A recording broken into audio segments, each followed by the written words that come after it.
Greetings, my brothers and sisters. It is another day that the Lord has made. I love it because it says, "This is the day that the Lord hath made."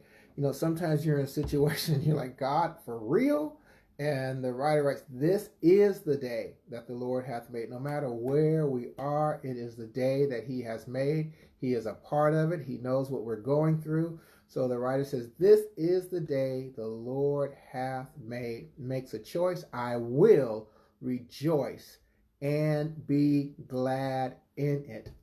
Thank you for joining Break Time with Pastor V this afternoon. Make sure to tell us hello and where you're watching from. I see a few of you already have done that. Belinda, I see Roz there. I saw a couple of others. They went a little fast for me. But thank you again for joining. And today I want to talk to you from Jeremiah 33. And it's weird. I just realized this morning that Jeremiah was much like we were when he writes this. He's on lockdown. He's been prophesying that Babylon is going to come and destroy Judah. And the current king, Zedekiah, was the king of Judah, didn't like what Jeremiah was saying, of course, because if Babylon destroys Judah, he's the king, then he loses. And so he actually he contained Jeremiah. He was on lockdown, if you would, much like we are today. But when we get to Jeremiah 33, it says, "While Jeremiah was still confined in the courtyard of the guard, the word of the Lord came to him a second time."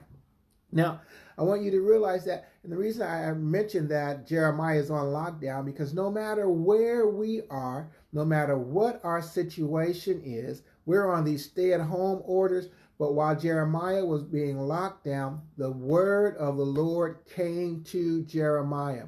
Right where you are, whatever your situation is, there is nothing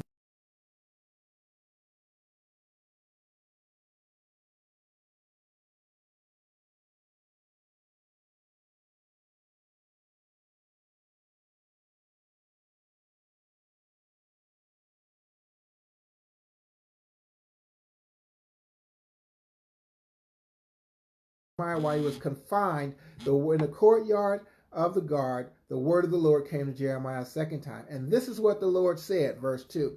He gives these credentials. This is what Jehovah said. And who's Jehovah? He says he's the God who made the earth. Not only did he make it, he formed it, meaning he took the time to make it in its intimate details, and he established it. He gives it stability, and he keeps it going even now. Now, I would say those are pretty good credentials. If I want to hear from somebody who has established the whole earth, who created it, who made it the details of it, and keeps it going even today, I say odds are pretty strong that person has credibility, right? And so Jeremiah says, hey, this is what the word of the Lord says, the God who established it, so you can bet on it. There's nothing impossible for God to do. And he says, this is what God says in verse 3 to Jeremiah, "Call to me and I will answer you and tell you great and unsearchable things you do not know."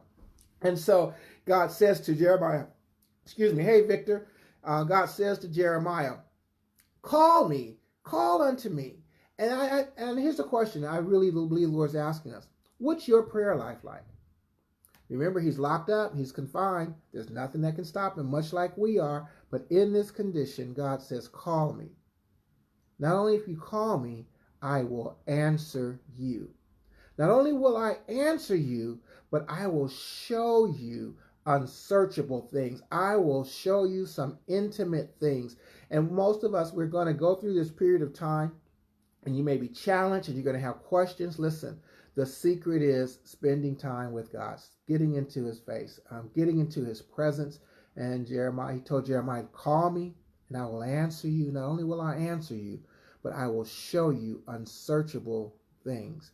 And some of those things may be crazy. If you back up the next chapter, remember Jeremiah is talking about Babylon coming, taking over Judah, and yet God tells him to buy a piece of land.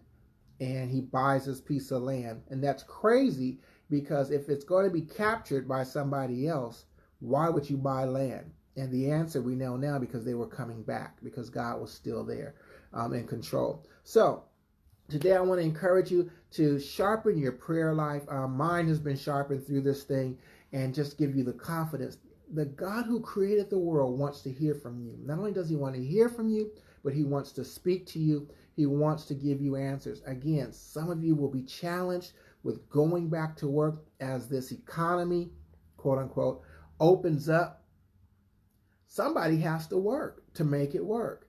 And those people who are having to work will be demanded to go back to work, much like the meatpacking industry. And so you'll face challenges and you'll have to hear from God. So don't take it from me. Don't take it from the government. Get your answers from the Lord of what you and your house, what you and your family, pastors, what you and your church should do. So call on him. He promises he will answer. And when he answers, he will show you great and mighty things, some intimate things between the two of you, and give you guidance for your life. Don't know what to do? Ask God. Trust me. And then not only ask him, when he speaks, act upon it. And your life will be forever better. God bless you. Thank you again for spending break time with Pastor V.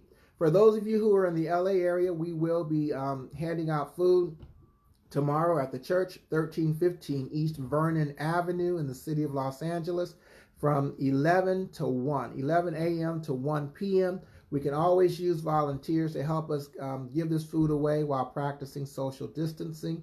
So if you're in and you can help, just go ahead and type in the words "I'm in" and we'll reach out to you. If you are in the Southern California or South LA area and you know someone or you need food, right? Just type in the word "food." We'll reach out to you and meet that need. All right. God bless you, my brother and sister. Be encouraged to know that God knows where you are. He wants to hear from you. He promises to answer, and he'll give you direction for your situation, specifically for you. Blessings to you. Have a great day. And thanks again for joining me at Break Time with Pastor V. I'll see you tomorrow, 1 p.m. Blessings.